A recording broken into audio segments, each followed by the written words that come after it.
जय हिंद दोस्तों, आप सभी का स्वागत है हमारे channel HR study point channel पर।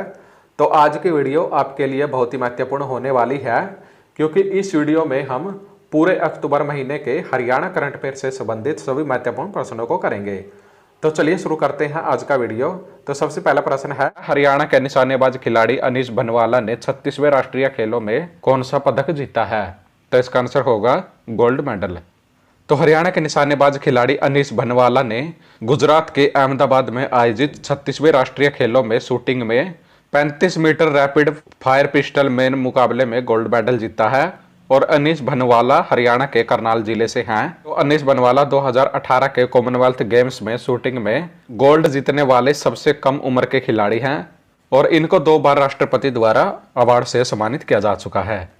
नेक्स्ट प्रश्न है, हरियाणा के किस कलाकार को द्रौपदी मुर्मू द्वारा रजत कमल पुरस्कार से सम्मानित किया गया है? तो इसका आंसर होगा मनदीप सिंह चौहान।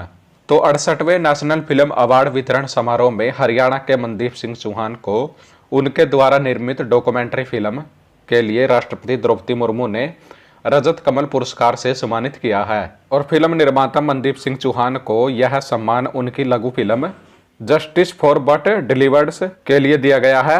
और नॉन फीचर फिल्म की श्रेणी में यह पुरस्कार राष्ट्रीय स्तर पर सर्वश्रेष्ठ फिल्म के रूप में चयनित की गई थी। और मनदीप सिंह चौहान हरियाणा के करनाल के गोंदर गांव से हैं। नेक्स्ट प्रश्न है, 36वें राष्ट्रीय खेलों में किस राज्य ने राष्ट्रीय रिकॉर्ड स्थापित करते हुए स्वर्ण पदक जीता है? तो इसका आंसर होगा हरियाणा। तो गुजरात में आयोजित 36वें राष्ट्रीय खेलों में पुरुष की 4x400 मीटर रिले दौड़ में हरियाणा ने राष्ट्रीय रिकॉर्ड के साथ स्वर्ण पदक जीता है। और 36वें राष्ट्रीय खेलों में तीर अंदाजी में भी इंडिविजुअल कंपाउंड राउंड में हरियाणा के ऋषभ यादव ने स्वर्ण पदक हासिल किया है। नेक्स्ट प्रश्न है, स्वच्छता सर्वेक्षण 2022 में देश के टॉप 100 शहरों में हरियाणा के कितने शहरों को शामिल किया गया है? तो इसका आंसर होगा 5। तो स्वच्छता सर्वेक्षण 2022 में देश के टॉप 100 शहरों में हरियाणा के गुरुग्राम, रोहतक, करनाल, पंचकुला व अंबाला को शामिल किया गया है। और वहीं धारूहेड़ा को 25 से 50 हजार जनसंख्या की श्रेणी में और वहीं भुवानीखेड़ा को 15 से 25 हजार जनसंख्या की श्रेणी में फास्ट मूविंग सिटी का अवार्ड मिला है। और कैंटोनमेंट बोर्ड में आधारित रैंकिंग में हरियाणा की अंबाला कैंट को 25वां रैंक हासिल हुआ है। स्वच्छता सर्वेक्षण 2022 में ओवरऑल प्रोग्रेस में हरियाणा देश के टॉप 5 राज्यों में शामिल हो गया है। और स्वच्छता सर्वेक्षण 2021 में हरियाणा को 8वां स्थान हासिल हुआ था। नेक्स्ट प्रश्न है, हरियाणा के किस बॉक्सर का यूथ बॉक्सिंग वर्ल्ड चैंपियनशिप में चयन हुआ है? तो इसका आंसर होगा भारत जून। तो हरियाणा के झज्जर जिले के मुक्केबाज खिलाड़ी भारत जून का स्पेन में आयोजित होने वाली यूथ बॉक्सिंग वर्ल्ड चैंपियनशिप में चयन किया गया है। और यूथ बॉक्सिंग वर्ल्ड चैंपियनशिप 14 नवंबर से 26 नवंबर तक स्पेन में आयोजित की जाएगी। नेक्स्ट प्रश्न है, हरियाणा में किस उत्कृष्टता केंद्र की स्थापना हेतु बर्मिंघम विश्वविद्यालय के साथ समझौता ज्ञापन पर हस्ताक्षर किए गए हैं? तो इसका आंसर होगा post harvest management and cold chain उत्कृष्टता केंद्र। तो हरियाणा के कृषि एवं किसान कल्याण मंत्री JP दलाल की उपस्थिति में कृषि एवं किसान कल्याण विभाग की अतिरिक्त मुख्य सचिव डॉक्टर सुमिता मिश्रा ने हरियाणा सरकार की ओर से बर्मिंघम विश्वविद्यालय के साथ हरियाणा राज्य में post harvest management and cold chain उत्कृष्टता केंद्र की स्थापना हेतु एक समझौता ज्ञापन पर हस्ताक्षर किए हैं। और कोल्ड चेन समिट में प्रतिभागियों को संबोधित करते हुए कृषि मंत्री JP दलाल ने कहा है कि हरियाणा ने वर्तमान में कुल फसली क्षेत्र का लगभग 7% क्षेत्र बागवानी फसलों के अंतर्गत है। और हरियाणा में 393 बागवानी क्लस्टर व 13 एकीकृत पैक हाउस बनाए जा चुके हैं व 50 अन्य पैक हाउस निर्माणाधीन है। और आने वाले 5 सालों में 500 और एकीकृत पैक हाउस स्थापित किए जाएंगे। नेक्स्ट प्रश्न है, स्वच्छता सर्वेक्षण 2022 में हरियाणा ने देश में कौन सा स्थान हासिल किया है? तो इसका आंसर होगा दूसरा। तो हरियाणा ने स्वच्छ भारत मिशन ग्रामीण के अंतर्गत 2021-22 में संपूर्ण स्वच्छता हेतु ODF स्थायित्व तथा ODF प्लस के विभिन्न घटकों के उत्कृष्ट क्रियान्वयन के लिए स्वच्छ सर्वेक्षण ग्रामीण 2022 के आधार पर देश में दूसरा स्थान हासिल किया है। और हरियाणा ने यह स्थान देश में 30 लाख से अधिक जनसंख्या वाले राज्यों की श्रेणी में हासिल किया है। तो नई दिल्ली के विज्ञान भवन में आयोजित कार्यक्रम में हरियाणा राज्य की ओर से यह पुरस्कार राज्य के विकास एवं पंचायत मंत्री देवेंद्र सिंह बबली ने राष्ट्रपति द्रौपदी मुर्मू से प्राप्त किया है। नेक्स्ट प्रश्न है, हरियाणा में 48 कोस यात्रा से संबंधित किस देश में वेब सीरीज तैयार की जा रही है? तो इसका आंसर होगा ऑस्ट्रेलिया। तो हरियाणा में 48 कोस यात्रा को लेकर ऑस्ट्रेलिया से एक वेब सीरीज तैयार की जा रही है, जिसका मकसद हरियाणा के बारे में विदेश में रह रहे लोगों को जानकारी देने के साथ साथ उसकी सांस्कृतिक महत्व को भी उजागर करना है, ताकि विदेश में रह रहे लोग इसके बारे में जानें और यहां आकर उन स्थलों के दर्शन करें। नेक्स्ट प्रश्न है, हरियाणा के किस व्यक्ति को चैंपियन ऑफ चेंज हरियाणा 2021 पुरस्कार से सम्मानित किया गया है? तो इसका आंसर होगा मुख्यमंत्री मनोहर लाल। तो चंडीगढ़ में आयोजित चैंपियन ऑफ चेंज हरियाणा 2021 कार्यक्रम में हरियाणा के मुख्यमंत्री मनोहर लाल को चैंपियन ऑफ चेंज हरियाणा 2021 पुरस्कार से सम्मानित किया गया है। तो सुप्रीम कोर्ट के पूर्व मुख्य न्यायाधीश और मानव अधिकार आयोग के पूर्व अध्यक्ष न्यायमूर्ति ए.जी. बालकिशन की अध्यक्षता वाली चयन समिति की अनुशंसा पर मुख्यमंत्री मनोहर लाल को यह पुरस्कार प्रदान किया गया है और इस पुरस्कार से सम्मानित होने वाले मुख्यमंत्री मनोहर लाल हरियाणा के पहले मुख्यमंत्री बन गए हैं। नेक्स्ट प्रश्न है, नीदरलैंड की तकनीक पर हरियाणा के किस जिले में ग्लोबल फूल मंडी स्थापित की जाएगी? तो इसका आंसर होगा गुरुग्राम। तो हरियाणा के कृषि तथा पशुपालन मंत्री जे.पी. दलाल ने गुरुग्राम जिले में आधुनिक वैश्विक फूल मंडी बनाने की घोषणा की है।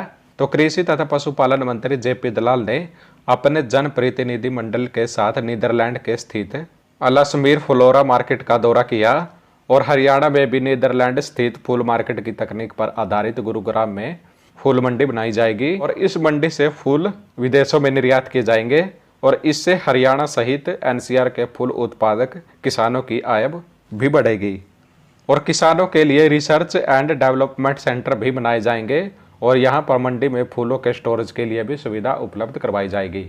नेक्स्ट प्रश्न है, 36वें राष्ट्रीय खेलों में वेट लिफ्टिंग में हरियाणा के दीपक लाठर ने कौन सा मेडल जीता है?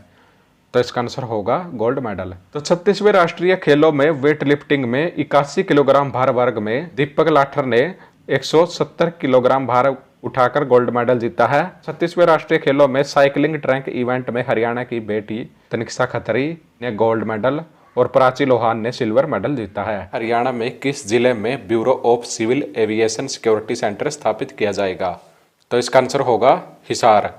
तो हरियाणा के उप मुख्यमंत्री दुष्यंत चौटाला ने नई दिल्ली में नागरिक उड्डयन मंत्रियों की 2 दिवसीय राष्ट्रीय बैठक के बाद बताया है कि हरियाणा में Bureau of Civil Aviation Security Centre स्थापित किया जाएगा और दुष्यंत चौटाला ने बताया है कि Bureau of Civil Aviation Security Centre Haryana के हिसार जिले के गुरु जम्बेश्वर विश्वविद्यालय या पॉलिटेक्निक में खोला जाएगा। और इसके अलावा उप मुख्यमंत्री दुष्यंत चौटाला ने बताया कि हिसार में एविएशन हब मार्च 2023 में क्रियान्वित हो जाएगा और उसके बाद इस एयरपोर्ट से अमृतसर, जलंधर, श्रीनगर, जम्मू, जयपुर, इंदौर, अहमदाबाद, आगरा, वाराणसी, देहरादून और बिहार के गया के लिए उड़ान शुरू की जाएगी, ताकि राज्य में धार्मिक पर्यटनों को बढ़ावा मिल सके और देश के सीमावर्ती जिलों से सैन्य बलों के कर्मचारियों व अधिकारियों को आने जाने में सुविधा हो सके। नेक्स्ट प्रश्न है, विश्व कुश्ती प्रतियोगिता में हरियाणा के किस पहलवान ने इतिहास रचते हुए ग्रीको रोमन में देश को पहला पदक दिलाया है?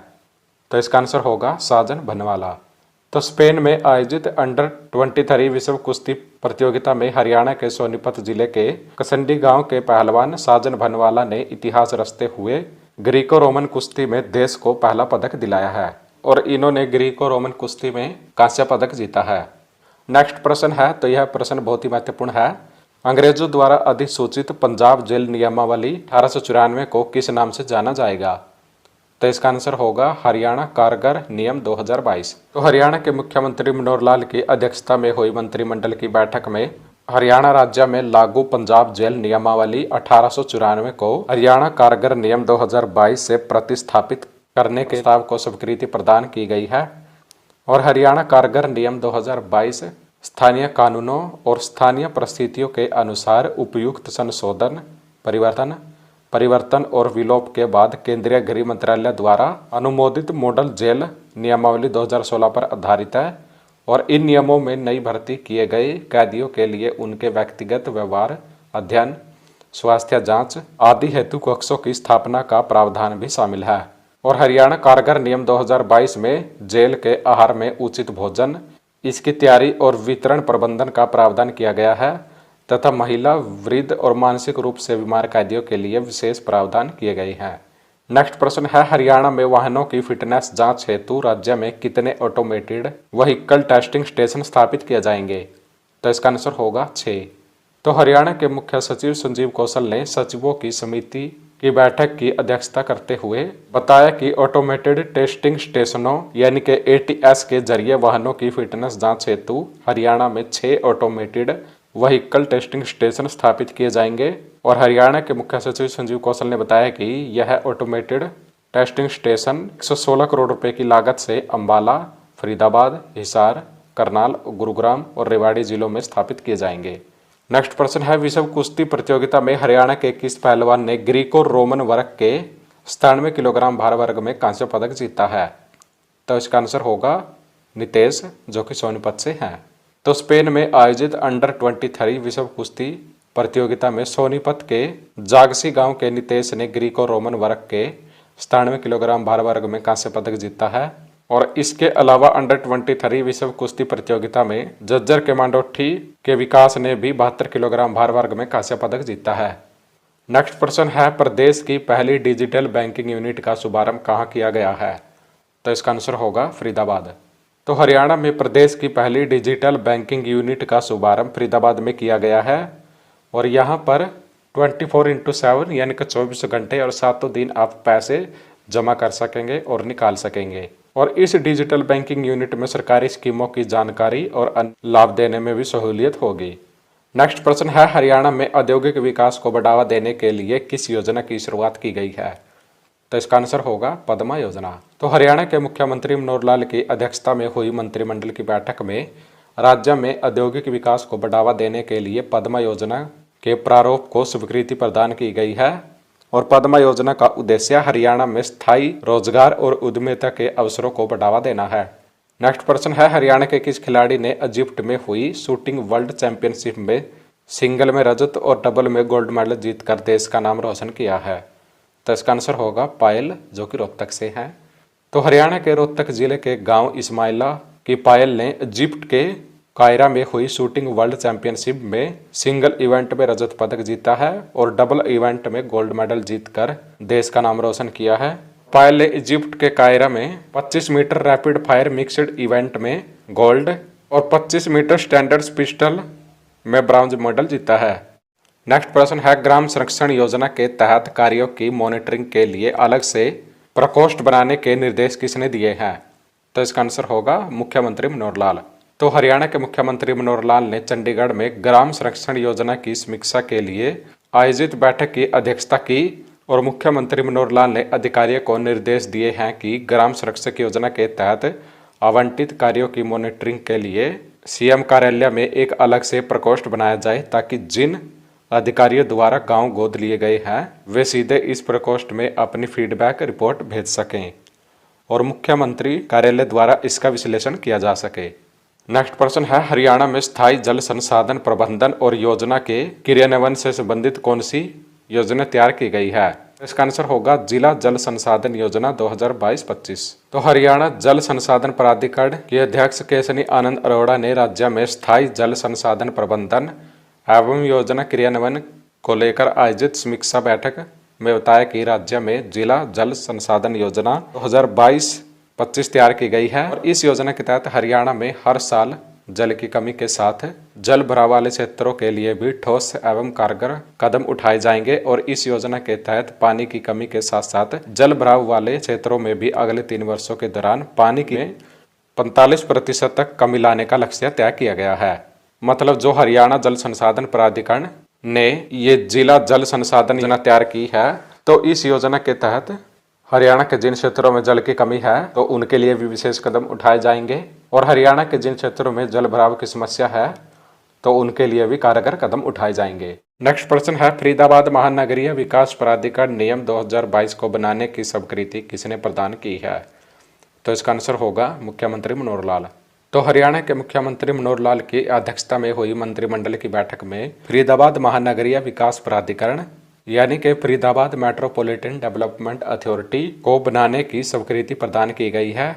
और फरीदाबाद महानगरीय प्राधिकरण नियम 2022 अधिसूचित होने के उपरांत फरीदाबाद महानगर विकास प्राधिकरण को वित्तीय खर्चों और प्राधिकरण की बैठक को पूरा करने में सक्षम बनाएगा। नेक्स्ट प्रश्न है, हरियाणा की सभी चौपालों को किस भवन के नाम से जाना जाएगा? तो हरियाणा के उप मुख्यमंत्री दुष्यंत चौटाला ने पंचकुला जिले में पंचायती राज प्रकोष्ठ के सम्मेलन के दौरान घोषणा की है कि राज्य की सभी चौपालों को भविष्य में डॉक्टर भीमराव अंबेडकर भवन के नाम से जाना जाएगा। और उप मुख्यमंत्री दुष्यंत चौटाला ने कहा है कि हरियाणा के सभी गांव में पार्टीबाजी और जातीय तनाव को खत्म करने के लिए राज्य सरकार ने यह अहम फैसला लिया है और इसके तहत गांव में बनने वाली चौपालें किसी एक जाति अथवा संप्रदाय के नाम पर नहीं होगी, बल्कि ऐसी चौपालों को भविष्य में डॉक्टर भीमराव अंबेडकर भवन के नाम से जाना जाएगा। नेक्स्ट प्रश्न है, हरियाणा मंत्रिमंडल की बैठक में प्रदेश के विभिन्न एजेंडों को स्वीकृति किसने प्रदान की है? तो इसका आंसर होगा हरियाणा के मुख्यमंत्री मनोहर लाल ने। तो हरियाणा मंत्रिमंडल की बैठक की अध्यक्षता करते हुए मुख्यमंत्री मनोहर लाल ने 11 एजेंडों को स्वीकृति प्रदान की है। तो आइए जान लेते हैं 11 एजेंडे कौन कौन से हैं। तो सबसे पहले है गुरुग्राम से द्वारका तक मेट्रो रेल परियोजना की अंतिम विस्तृत परियोजना की रिपोर्ट यानी कि डीपीआर तैयार करने की स्वीकृति प्रदान की गई है।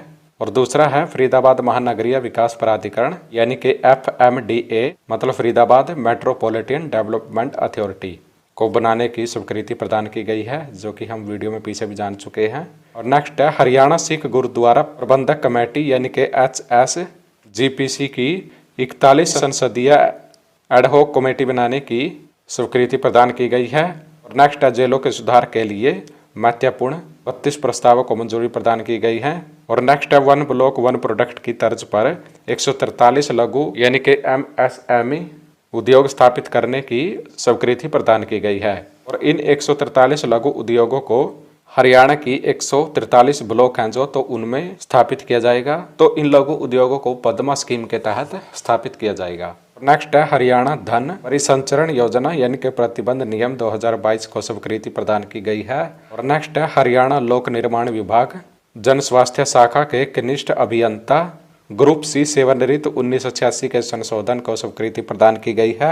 और नेक्स्ट है उत्तर हरियाणा बिजली वितरण निगम लिमिटेड यानी कि UHBVNL के लिए 500 करोड़ रुपए की गारंटी की स्वीकृति प्रदान की गई है। नेक्स्ट है नूह के पुलिस उपाधीक्षक सुरेंद्र सिंह की मृत्यु की जांच हेतु जांच आयोग का कार्यकाल 31 अक्टूबर 2022 तक बढ़ाने को मंजूरी प्रदान की गई है। और नेक्स्ट है हरियाणा वस्तु एवं सेवा कर अधिनियम 2017 के तहत मुख्यमंत्री की शक्तियों को 6 माह तक बढ़ाने की स्वीकृति प्रदान की गई है। 36वें राष्ट्रीय खेलों में योगासन में हरियाणा ने कौन सा पदक जीता है? तो इसका आंसर होगा स्वर्ण पदक। तो गुजरात में आयोजित 36वें राष्ट्रीय खेलों में हरियाणा ने योगासन प्रतिस्पर्धा में पहला स्वर्ण पदक जीता है। और गुरुग्राम के राहुल और ऋषभ ने योगासन में अपनी प्रतिभा का उल्लेखनीय प्रदर्शन करते हुए यह स्वर्ण पदक अपने नाम किया है। नेक्स्ट प्रश्न है हाई पावर परचेज कमेटी ने हरियाणा के विकास के लिए 11 विभागों के 24 एजेंडों हेतु 2500 करोड़ से अधिक की खरीद को किसने मंजूरी प्रदान की है? तो इसका आंसर होगा मुख्यमंत्री मनोहर लाल।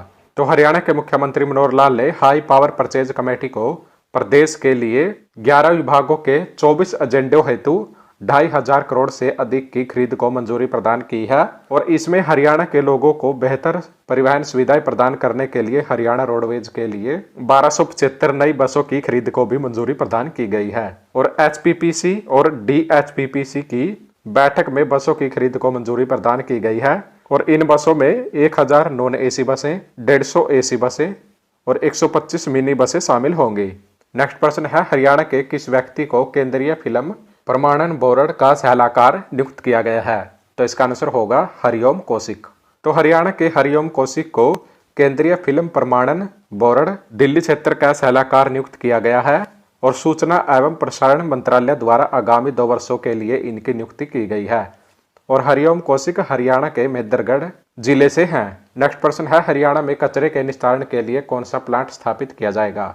तो इसका आंसर होगा ठोस अपशिष्ट प्रबंधन प्लांट। तो हरियाणा के मुख्य सचिव संजीव कौशल की अध्यक्षता में हुई सचिवों की समिति में पब्लिक प्राइवेट पार्टनरशिप आधार पर हरियाणा में एकीकृत ठोस अपशिष्ट प्रबंधन प्लांट स्थापित करने की मंजूरी दी गई है। और हरियाणा में कचरे के निस्तारण हेतु ठोस अपशिष्ट प्रबंधन प्लांट स्थापित किए जाएंगे, जिससे राज्य में स्वच्छता अभियान को और गति मिलेगी। और एकीकृत ठोस अपशिष्ट प्रबंधन परियोजनाओं के अंतर्गत राज्य में 3 क्लस्टरों के लिए 3 क्रियान्वयन एजेंसियों के चयन को मंजूरी प्रदान की गई है। प्रारंभिक चरण में भिवानी, सिरसा और करनाल क्लस्टर में यह प्लांट स्थापित किए जाएंगे। नेक्स्ट प्रश्न है, हरियाणा म्युनिसिपल विज्ञापन उपनियम 2022 के तहत विज्ञापन अनुमति और नगर निकाय के विज्ञापन स्थलों की ई नीलामी के पोर्टल को किसने लॉन्च किया है? तो इसका आंसर होगा मुख्यमंत्री मनोहर लाल। तो हरियाणा के मुख्यमंत्री मनोहर लाल ने व्यापारियों व नागरिकों को एक और सुविधा प्रदान करते हुए हरियाणा म्युनिसिपल विज्ञापन उपनियम 2022 के तहत विज्ञापन अनुमति तथा नगर निकायों के विज्ञापन स्थलों की ई नीलामी के लिए एक पोर्टल लॉन्च किया है। और इस पोर्टल के लॉन्च होने से शहरी स्थानीय निकाय विभाग के माध्यम से पारदर्शी तरीके से सरकारी भवनों व प्राइवेट भवनों पर विज्ञापन लगाने की अनुमति प्रदान की जा सकेगी। और हरियाणा में सभी नगर निकाय, सरकारी विभाग, बोर्ड, निगम, प्राधिकरण अब विज्ञापन हेतु ई नीलामी के लिए अपनी संपत्ति को पोर्टल पर सूचीबद्ध कर सकते हैं। और निजी संपत्ति मालिक भी ई नीलामी के माध्यम से विज्ञापन अनुमति देने के लिए इस पोर्टल पर अपनी संपत्ति या संपत्तियों को सूचीबद्ध करने का विकल्प चुन सकते हैं। नेक्स्ट प्रश्न है, हिमाचल प्रदेश के ऊना में देश की चौथी वंदे भारत एक्सप्रेस ट्रेन को हरी झंडी दिखाकर किसने रवाना किया है? तो इसका आंसर होगा प्रधानमंत्री नरेंद्र मोदी। तो प्रधानमंत्री नरेंद्र मोदी ने हिमाचल प्रदेश के ऊना में देश की चौथी वंदे भारत एक्सप्रेस ट्रेन को हरी झंडी दिखाकर रवाना किया है। और यह ट्रेन चंडीगढ़, अंबाला और कुरुक्षेत्र के रास्ते दिल्ली जाएगी। और हरियाणा के मुख्यमंत्री मनोहर लाल ने चंडीगढ़ में ट्रेन का स्वागत किया और वहां से इस ट्रेन से अंबाला तक का सफर भी किया। नेक्स्ट प्रश्न है, पब्लिक अफेयर्स इंडेक्स 2022 में हरियाणा ने कौन सा स्थान हासिल किया है? तो इसका आंसर होगा पहला। तो हरियाणा ने देश के 18 राज्यों को पीछे कर पब्लिक अफेयर्स सेंटर के 7वें संस्करण के PAI यानी कि पब्लिक अफेयर्स इंडेक्स 2022 में बड़े राज्यों की श्रेणी में पहला स्थान हासिल किया है। और हरियाणा को यह स्थान सोशल, इकोनॉमिक, पॉलिटिकल जस्टिस में बेहतर कार्य के लिए मिला है। और सार्वजनिक मामलों के सूचकांक PAC यानी कि पब्लिक अफेयर सेंटर 2022 की रिपोर्ट में हरियाणा के बाद तमिलनाडु को दूसरा स्थान, केरल को तीसरा स्थान, छत्तीसगढ़ को चौथा स्थान, पंजाब को 5वां स्थान और कर्नाटक को 6ठा स्थान हासिल हुआ है। नेक्स्ट प्रश्न है, 36वें राष्ट्रीय खेलों में हरियाणा के खिलाड़ियों ने बॉक्सिंग में कुल कितने पदक जीते हैं? तो इसका आंसर होगा 10 पदक। राष्ट्रीय खेलों में बॉक्सिंग के मुकाबले में हरियाणा के खिलाड़ियों ने 4 स्वर्ण पदक सहित कुल 10 पदक जीते हैं। और बॉक्सिंग के मुकाबले में हरियाणा के खिलाड़ियों ने 4 स्वर्ण पदक, 5 रजत पदक और 1 कांस्य पदक सहित कुल 10 पदक जीते हैं। और बॉक्सिंग के मुकाबले में विनीत और अंकित और लड़कियों में मीनाक्षी और पूनम ने स्वर्ण पदक जीता है। और इसके अलावा 57 किलोग्राम भार वर्ग में सचिन ने रजत पदक और 92 किलोग्राम भार वर्ग में नवीन ने रजत पदक और 67 किलोग्राम भार वर्ग में सागर, जैस्मिन और स्वीटी ने रजत पदक जीते हैं। और वही मोहित ने कांस्य पदक जीता है। नेक्स्ट प्रश्न है, हरियाणा के राज्यपाल बंडारू दत्तात्रेय ने चंडीगढ़ में राजभवन में पूर्व राजदूत सरदार गुरजीत सिंह द्वारा लिखित किस पुस्तक का विमोचन किया है? तो इसका आंसर होगा द हैराम्बी फैक्टर। तो हरियाणा के राज्यपाल बंडारू दत्तात्रेय जी ने चंडीगढ़ में राजभवन में पूर्व राजदूत सरदार गुरमीत सिंह द्वारा लिखित द हैराम्बी फैक्टर नामक पुस्तक का विमोचन किया है। नेक्स्ट प्रश्न है, हरियाणा के उप मुख्यमंत्री दुष्यंत चौटाला ने 10 ई लाइब्रेरी का उद्घाटन कहां पर किया है? इसका आंसर होगा नरवाना, जींद में। तो हरियाणा के उप मुख्यमंत्री दुष्यंत चौटाला ने 10 ई लाइब्रेरी का उद्घाटन जींद के नरवाना में किया है। और इस अवसर पर हरियाणा के राज्य मंत्री अनूप सिंह धानक भी उपस्थित रहे। नेक्स्ट प्रश्न है, हरियाणा के किस मंत्री को इथिक्स स्पोर्ट्स अवार्ड 2022 से सम्मानित किया गया है? तो इसका आंसर होगा खेल मंत्री संदीप सिंह। तो world forum ethics in business की ओर से बेंगलुरु में आयोजित 6वें world summit ethics and leadership in sports कार्यक्रम में हरियाणा के खेल मंत्री संदीप सिंह को इथिक्स स्पोर्ट्स अवार्ड 2022 से सम्मानित किया गया है। नेक्स्ट प्रश्न है, हरियाणा के मुख्यमंत्री मनोहर लाल ने सिविल शौचालय में नवीनीकृत मीडिया सेंटर का लोकार्पण कहां पर किया है? तो इसका आंसर होगा चंडीगढ़। तो हरियाणा के मुख्यमंत्री मनोहर लाल ने चंडीगढ़ में स्थित हरियाणा सिविल सचिवालय में नवीनीकृत मीडिया सेंटर का लोकार्पण किया है।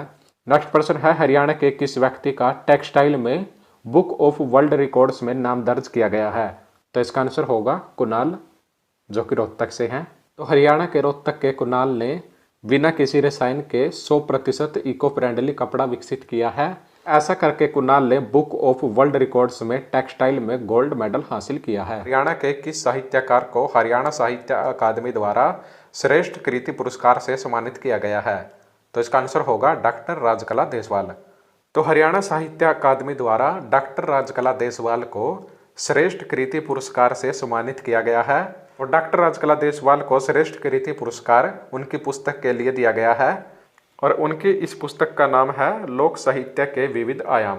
और डॉक्टर राजकला देसवाल की 8 पुस्तकें प्रकाशित हो चुकी हैं, जिसमें हरियाणा के लोकगीतों में नारी विमर्श, नारी वेदना के विविध रूप, यादों के दायरे, उजली राहें, लाड कोथली, हरियाणा के लोक साहित्य की अस्फुट विधाएं, महाकवि सूरदास के कृष्ण आदि प्रमुख हैं।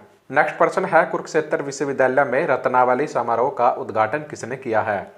तो इसका आंसर होगा हरियाणा के राज्यपाल बंडारू दत्तात्रेय जी ने। तो हरियाणा के राज्यपाल बंडारू दत्तात्रेय जी ने कुरुक्षेत्र विश्वविद्यालय में हरियाणवी लोक कला प्रदर्शनी का उद्घाटन किया और दीप प्रज्वलित कर 4 दिवसीय रत्नावली महोत्सव का शुभारंभ भी किया। और कुरुक्षेत्र विश्वविद्यालय के युवा एवं सांस्कृतिक कार्यक्रम विभाग द्वारा रत्नावली राज्य स्तरीय समारोह का आयोजन 28 अक्टूबर से 31 अक्टूबर तक किया गया। और इस कार्यक्रम में राज्यपाल ने कुरुक्षेत्र विश्वविद्यालय के पोस्टर और जनसंचार एवं मीडिया प्रौद्योगिकी संस्थान द्वारा तैयार किए गए रत्नावली बुलेटिन का विमोचन भी किया है। नेक्स्ट प्रश्न है, हरियाणा के किस पहलवान ने स्पेन में 23वीं विश्व कुश्ती चैंपियनशिप के 57 किलोग्राम भार वर्ग में गोल्ड मेडल जीता है? तो इसका आंसर होगा अमन सहरावत। तो हरियाणा के पहलवान अमन सहरावत ने स्पेन में अंडर 23 के 23वें विश्व कुश्ती चैंपियनशिप के 57 किलोग्राम भार वर्ग में तुर्की के पहलवान अहमद टुमान को 12-4 से पराजित करके गोल्ड मेडल जीता है। और हरियाणा के पहलवान अमन सहरावत का यह अंतर्राष्ट्रीय स्तर पर चौथा पदक है। तो इससे पहले भी वह अंतर्राष्ट्रीय स्तर पर 3 पदक जीत चुके हैं। तो इन्होंने कुश्ती में अलमाटी में स्वर्ण पदक जीता है, कोलाव में रजत पदक जीता है और यसार दोगु में कांस्य पदक जीता है। और पहलवान अमन सहरावत झज्जर के बिरहोड़ गांव से हैं। नेक्स्ट प्रश्न है, केंद्रीय गृह मंत्री अमित शाह ने हरियाणा के किस जिले में 6600 करोड़ रुपए की विकास परियोजनाओं का उद्घाटन व शिलान्यास किया है? तो इसका आंसर होगा फरीदाबाद। तो केंद्रीय गृह मंत्री अमित शाह ने हरियाणा के फरीदाबाद जिले में आयोजित जन उत्थान रैली में राज्य के लिए 6600 करोड़ रुपए से अधिक की 4 परियोजनाओं का उद्घाटन व शिलान्यास किया है। और केंद्रीय गृह मंत्री अमित शाह ने लगभग 5618 करोड़ रुपए की लागत से हरियाणा ऑर्बिटल रेल कॉरिडोर परियोजना का शिलान्यास तथा सोनीपत जिले के बड़ी गांव में बने 590 करोड़ रुपए की लागत से रेल कोच नवीनीकरण कारखाने का उद्घाटन भी किया है। और 315 करोड़ 40 लाख रुपए की लागत से रोहतक जिले बने देश के पहले सबसे लंबे एलिवेटेड रेलवे ट्रैक का लोकार्पण किया है। और इसके अलावा उन्होंने भोंडसी में 106 करोड़ रुपए की लागत से बने हरियाणा पुलिस आवास परिसर का उद्घाटन भी किया है, जिसमें 576 पुलिस आवास बनाए गए हैं। और इस मौके पर केंद्रीय रेल एवं सूचना प्रौद्योगिकी मंत्री अश्वनी वैष्णव ने बताया कि रेल कोच नवीनीकरण कारखाने से बहुत बड़ा इकोसिस्टम तैयार होगा तथा रेलवे ने हरियाणा के 7 स्टेशनों को कंप्लीट रीडेवलपमेंट सेक्शन किया है। और फरीदाबाद में 262 करोड़ रुपए की लागत से वर्ल्ड क्लास रेलवे स्टेशन का टेंडर फाइनल हो गया है। और इस तरह से गुरुग्राम, चंडीगढ़, अंबाला कैंट, करनाल, कुरुक्षेत्र और पानीपत में वर्ल्ड क्लास रेलवे स्टेशन बनाने के मास्टर प्लान की तैयारी है। नेक्स्ट प्रश्न है, हरियाणा के फरीदाबाद में स्थित NIT में 130 करोड़ रुपए की लागत से बने आधुनिक बस पोर्ट का शुभारंभ किसने किया है? तो इसका आंसर होगा मुख्यमंत्री मनोहर लाल ने। तो हरियाणा के मुख्यमंत्री मनोहर लाल ने फरीदाबाद में स्थित NIT में PPP मॉडल के तहत 130 करोड़ रुपए की लागत से 4 एकड़ में बने बस अड्डे यानी कि बस पोर्ट का शुभारंभ किया है। और फरीदाबाद NIT आधुनिक बस अड्डे का नाम हरियाणा के पूर्व उप मुख्यमंत्री स्वर्गीय मंगल सेन के नाम पर होगा। और NIT बस अड्डे में बसों के अलावा व्यवसायिक हब भी होगा और यहाँ पर अधिकारी, ड्राइवर, कंडक्टरों के लिए विश्राम कक्ष, प्रतीक्षालय कक्ष, कैंटीन, शौचालय आदि की व्यवस्था भी की गई है। और इसके तल पर जाने के लिए सीढ़ियों के साथ साथ लिफ्ट भी लग चुकी है। और इस अवसर पर मुख्यमंत्री मनोहर लाल ने घोषणा की है कि राज्य के सभी बस अड्डे अब बस पोर्ट के रूप में जाने जाएंगे और इन बस पोर्ट पर एयरपोर्ट की तर्ज पर यात्रियों को अत्याधुनिक सुविधाएं प्रदान की जाएंगी। नेक्स्ट प्रश्न है, हरियाणा के कुरुक्षेत्र में प्रसिद्ध सूर्य ग्रहण मेले का आयोजन कब किया गया है? तो इसका आंसर होगा 25 अक्टूबर 2022 को। तो हरियाणा के कुरुक्षेत्र में प्रसिद्ध सूर्य ग्रहण मेले का आयोजन 25 अक्टूबर 2022 को किया गया है और हरियाणा के कुरुक्षेत्र में प्रसिद्ध सूर्य ग्रहण मेले का अगला आयोजन 2 अगस्त 2027 को किया जाएगा। नेक्स्ट प्रश्न है, हरियाणा के फतेहाबाद के गांव भट्टू में स्थित ऐतिहासिक कर्णकोट टीले को हरियाणा का कौन सा विभाग अपने संरक्षण में लेगा? तो इसका आंसर होगा हरियाणा पुरातत्व विभाग। तो हरियाणा के फतेहाबाद जिले के भूना कस्बे के गांव भट्टू में स्थित ऐतिहासिक कर्णकोट टीले को हरियाणा पुरातत्व विभाग अपने संरक्षण में लेगा और मान्यता के अनुसार यहां पर जमीन में एक महानगर दबा हुआ है और यह करीब 35 एकड़ में फैला हुआ है। फिलहाल यहां पर पुरातत्व विभाग ने 9 एकड़ जमीन को अपने संरक्षण में लिया है और इस पुरातत्व टीले से महाभारत काल के ग्रेवियर के साथ साथ मुगल काल के सिक्के, तलवारों के अवशेष, नंदवंश के सिक्के, गुप्त काल के निर्माण, ईस्ट इंडिया कंपनी की तलवारों के टुकड़े, तोपों के गोले, शतरंज की मोहरें, मंदिरों के भाग, दीवारें, मिट्टी के खिलौने, मृद भांड, आटा चक्की, पहिए, पत्थर की प्रतिमाओं के भग्नावशेष, महल के अवशेष, बाट, डाई, सीन, शुद्ध कैल्शियम के मनके, सीप, कौड़ी, खंजर की मूठ, शेर के दांत, हाथी दांत की चूड़ियों के टुकड़े आदि वस्तुएं प्राप्त हो चुकी हैं। नेक्स्ट प्रश्न है, हरियाणा के प्रोफेसर जाबुगान गोयल का निधन हो चुका है तो उनका संबंध किस क्षेत्र से था? तो इसका आंसर होगा साहित्य। तो हरियाणा के प्रोफेसर जाबुगान गोयल जी का निधन हो गया है तो उनका संबंध साहित्य के क्षेत्र से था और प्रोफेसर जाबुगान गोयल जी को साहित्य के क्षेत्र में उत्कृष्ट योगदान के लिए नवंबर 2021 में राष्ट्रपति रामनाथ कोविंद द्वारा पद्मश्री पुरस्कार से सम्मानित किया गया था और प्रोफेसर जाबुगान गोयल जी ने साहित्य के क्षेत्र में 30 से अधिक पुस्तकें प्रकाशित की हैं और 200 शोध पत्र एवं निबंध प्रकाशित करके साहित्य के क्षेत्र में विश्व भर में नाम रोशन किया है। नेक्स्ट प्रश्न है, हरियाणा के किस कलाकार को इंग्लैंड के रोमफोर्ड में आयोजित समारोह में शान ए हरियाणा अवार्ड से सम्मानित किया गया है? तो इसका आंसर होगा गजेंद्र फोगाट। तो इंग्लैंड के लंदन में स्थित रेमफोर्ड के सिटी पेवेलियन में उत्तर भारत के विख्यात पॉप गायक गजेंद्र फोगाट को शान ए हरियाणा अवार्ड से सम्मानित किया गया है और गजेंद्र फोगाट को यह सम्मान लंदन के प्रख्यात उद्योगपति बीके कुंद्रा, लाइका रेडियो के विख्यात संचालक रवि शर्मा, उन्नति के दीपक शुक्ला, संजय देसवाल व IEHS के संस्थापक रोहित अहलावत द्वारा दिया गया है और इंग्लैंड की कई सामाजिक संस्थाओं द्वारा इस अवार्ड के लिए गजेंद्र फोगाट को चुना गया है। नेक्स्ट प्रश्न है, हरियाणा सरकार ने नेचुरल गैस का उपयोग करने वाले औद्योगिक इकाइयों को वैट में कितने प्रतिशत छूट देने का निर्णय लिया है? तो इसका आंसर होगा 50%। तो हरियाणा के मुख्यमंत्री मनोहर लाल की अध्यक्षता में स्टैंडिंग फाइनेंस कमेटी की बैठक हुई जिसमें निर्णय लिया गया कि प्रदेश में उन औद्योगिक इकाइयों को मूल्य संवर्धन कर यानी कि वैट में 50% छूट मिलेगी जो अपनी ऊर्जा की आवश्यकता डीजल से चलने वाले जनरेटर से नहीं बल्कि नेचुरल गैस से पूरा करेंगी। और हरियाणा इलेक्ट्रिक वाहन नीति 2022 के तहत इलेक्ट्रिक वाहन विनिर्माता कंपनियों को प्रतिवर्ष विभिन्न मदों में 164 करोड़ 66 लाख रुपए की सब्सिडी देने को भी कमेटी ने स्वीकृति प्रदान की है। तो फ्रेंड्स, ये थी आज की वीडियो। अगर आपको आज की वीडियो अच्छी लगी है तो प्लीज़ वीडियो को लाइक करें और अगर आप हमारे चैनल पर नए हैं तो प्लीज़ चैनल को जरूर सब्सक्राइब कर लीजिए और बेल आइकन को जरूर प्रेस कर लीजिए ताकि आने वाली सब वीडियो की नोटिफिकेशन आपको समय समय पर मिलती रहे। तो चलिए फ्रेंड्स, मिलते हैं नेक्स्ट वीडियो में। जय हरियाणा, जय भारत।